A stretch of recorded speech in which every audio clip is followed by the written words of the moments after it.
So considering that October 15th is the day that they're going to be sentencing, can you talk a little bit about why there was no plea agreement today? A criminal defendant has a right to enter a plea, whether it's a plea straight to the charges or a negotiated plea with the government. And one of the things that was mentioned was when the sentencing comes about, it should be a $250,000 fine or potentially life in prison. Can you just go into a little bit more detail about that? So the sentencing range for count 1 is life in prison without parole, and the sentencing range for count 2 is up to life in prison without parole. No less than life in prison without parole. So both are just life sentences? Correct. Meaning there's really not much to discuss when it comes to a sentencing hearing. Correct. As far as the judge's sentence, that is correct. There is no alternative sentencing other than life imprisonment for each charge. Correct.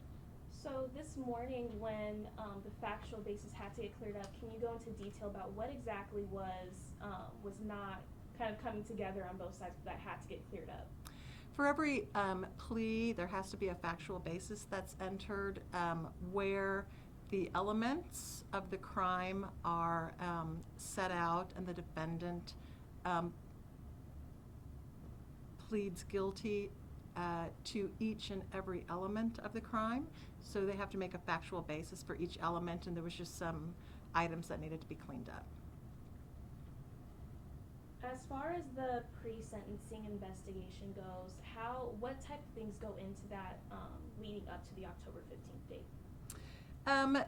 There's a lot of things that the probation office does for the pre-sentence investigation. They'll look at the charges, what's been charged. They will look at the elements of the crime. They will look at the facts, the factual basis that's been established, and then they'll go into the defendant's history, growing up, any physical or mental health issues. There's any potential prior contact with law enforcement, and ultimately, in this particular case, there is only one sentence that's available. So this is something that happened over 2 separate jurisdictions. Now Benton County is going to kind of, I guess we're going to have to figure out what happens now. But how does this interfere with that also? Because I know at least there, I know the family at least is seeking the death penalty. So the federal charges were filed, and ultimately we're resolving those federal charges. And Benton County, Arkansas is a different jurisdiction, so there's separate jurisdictions, and so I'm not sure that interfere. Did you say interfere or? That's the word that I use. Is the U.S. Marshals, they have her in custody now? Are they going to keep her in custody until this is all over, and then she goes over to Benton County, or how does that work? So yes, once the case is resolved and the sentence is imposed, I believe Benton County has or will, in their case and in this case, file a writ so that the defendant, Amber Waterman, would be transferred to state custody in Arkansas. And one thing that we had discussed prior is the whole double jeopardy. If she could get sentenced again in Benton County. So since their date, I believe, is October 27th or the 28th, and y'all's is the 15th, how is that going to play into effect in Benton County? I think that's something that will have to be addressed in Benton County, but because we've charged her with federal crimes and Benton County has charged her with state crimes, they're 2 different jurisdictions. Okay, in Benton County, if she's eventually sentenced to death, will you all allow her to serve a sentence in Arkansas instead of federal custody? You know, that's something that would have to, I think that's a little premature right now. We'll have to see how that happens, and then that would be something that the Department of Justice would have to weigh in on. None of us on this side of the table are attorneys. And could you explain maybe a little more about the double jeopardy? if it's two different jurisdictions, it doesn't qualify as double jeopardy then, because they're not being charged in the same places? It depends on if it's the same crime, and it is two different jurisdictions, so that plays into it as well. And I believe Arkansas has her charged with capital murder, and in our case, she was charged with kidnapping resulting in death. Okay. It was briefly mentioned in court, and of course we're here for Amber Waterman today, but count 3 is for her husband. Is there any potential date for when that's going to be heard in court? There, because that case is pending, I can't really comment about Mr. Waterman's case.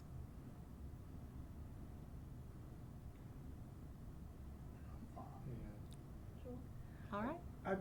Can you talk at all about the process of obtaining the plea, today that she submitted, and obviously the judge was very careful in asking her repeatedly about her understanding and so forth.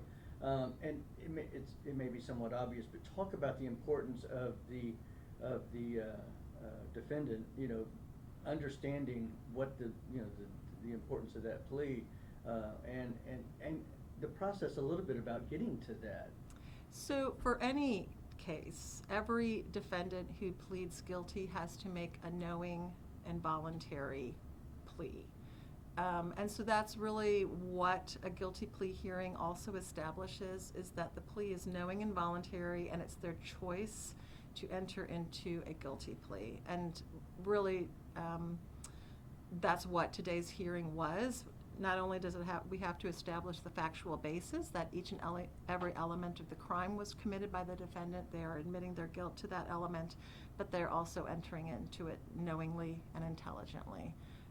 And so her attorneys had gone over with her. I think in court you saw the superseding indictment, and so that she knew the charges she was pleading guilty to, and admitted or said in court that she understood those charges. Obviously, we're not speaking to her defense, public defender, right, that she had in court, but I would imagine there's a lot of discussions between the prosecution and the defense to come to some sort of agreement for a plea change like this? There's not a plea agreement in this case. Ms. Waterman entered into a plea up to the court, so we did not have, and I think in court Ms. Wan stated there was no plea agreement offered in this particular case. And no plea agreement will be offered, is that also what you said? Okay. Correct. Is there a reason for that?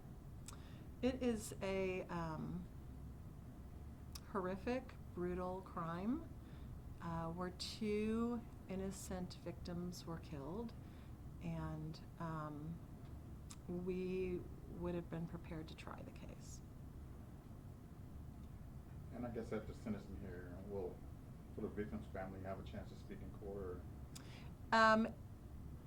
Yes, there is an opportunity to do that at the sentencing hearing, and that would be a choice that they would have to make.